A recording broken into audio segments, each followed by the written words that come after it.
people who are out there here in Singapore. And as always, thank you so much for joining me on this Night Owl podcast. You guys, I've been doing this for almost 5 years. I can't even believe it. Season 5, and we're over a week into this. And as always, I am happy to have created this space. I was very timid when I first started this. I wasn't sure if I could even stand the sound of my own voice. And let's be honest, I don't still like the sound of my own voice. But for some reason, I find a lot of solace in this podcast. I find a lot of, what is that word I'm looking for? It's catharsis, I think. I feel like I get to speak out loud on the things that turn my head, the quotes that kind of stop my heart in its tracks, the things that make me rethink what I did believe and maybe even offer me a new perspective that I might be able to adopt into my lifestyle. So again, thank you so much for joining me. If you're brand new here, welcome. And I'm hoping that with these messages, you find the hope that you've been looking for, at least the encouragement or even, another perspective to consider so that your life becomes a little bit more peaceful. Your difficulties seem a little bit more bearable and you're able to make your way through your journey. So today I actually wanted to talk about something.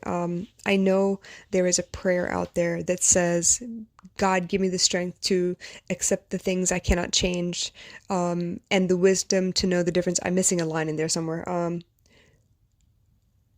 Yeah, but you know what I mean, right? The quote that says that, you're hoping that you can accept the things that you can't change. But I'm here to kind of challenge that a little bit because I no longer want to accept the things that I can't change. Instead, I want to change the things that I cannot accept. Which means to say, if there is a relationship in my life that is causing me difficulty, if it is causing me to shrink myself and not allowing me to be all that I can be, it is not encouraging, it is not supportive, it is not the kind of people that I want to be around so that I get excited about my life.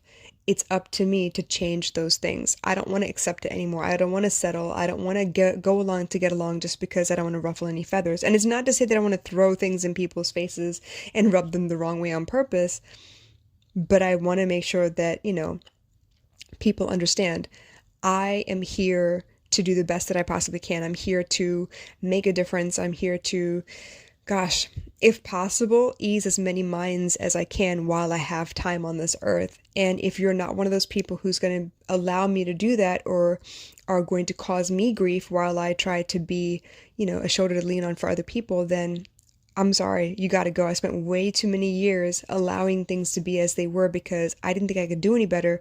And I also didn't want to lose the people that were around me because I felt like, this is the best that I could do.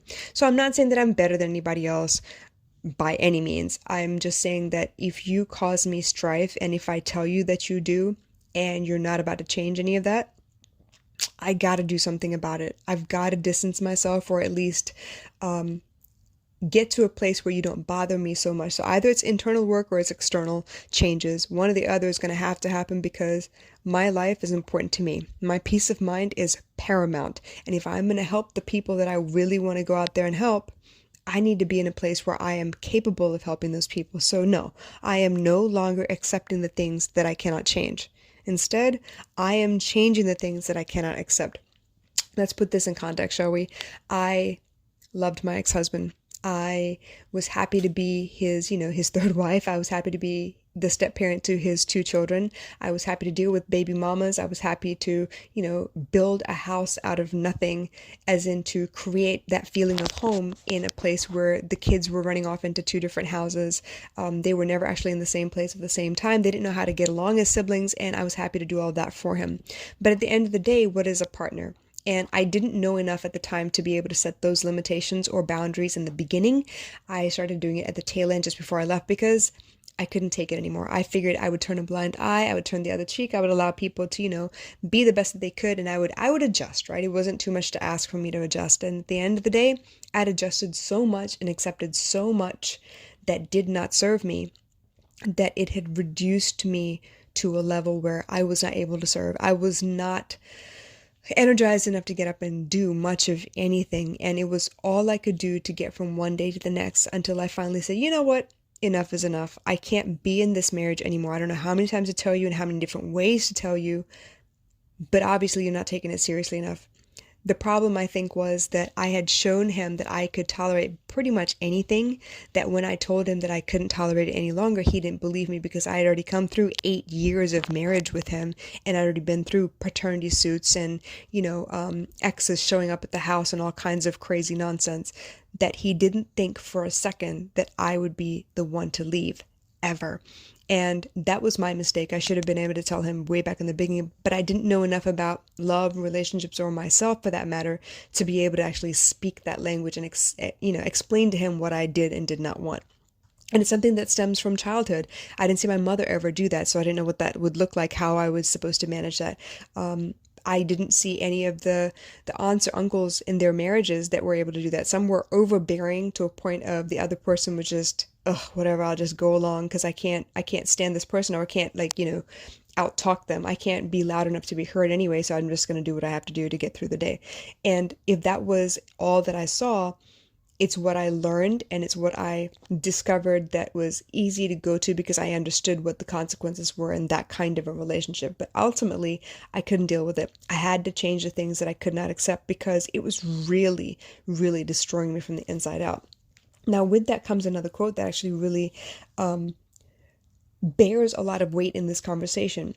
And it is to say that, if you really want to look at who somebody is, watch their actions rather than their words. There were so many times where I would explain that, hey, I really need help. And instead of actually telling me if they can or can't help, they would chastise me for even needing help, for admitting the fact that I needed assistance. They would make me feel bad for reaching out to ask them to pitch in around the house or help me with the bills, because in their mind all this time I'd been able to manage it. Why the hell would I ask from their share of their finances all of a sudden, rather than thinking about, what, this house belongs to us together and collectively we need to contribute, and this is how we're going to move forward together. It was more like my money versus your money, and it was difficult. So if you want to know somebody, really know them, watch their actions. Let them be who they are naturally and watch their actions. The minute you start manipulating and forcing them to do something that they're not ready to do, you don't know if they're doing it for you or if they're doing it because they want to. And that becomes another question that you get to worry over. So more than anything else, I just wanted to explain that, honestly, as much as I would like the strength to accept the things that I can't change, I just don't want to have to accept them anymore.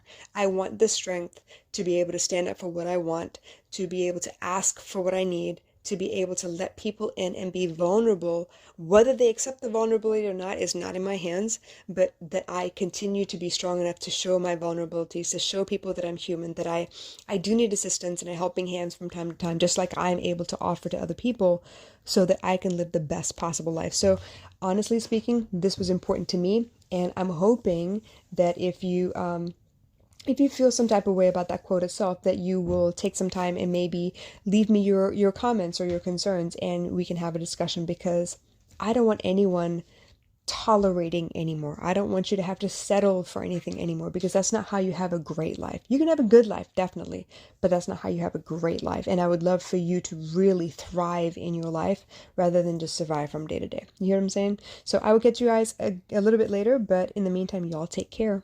Bye.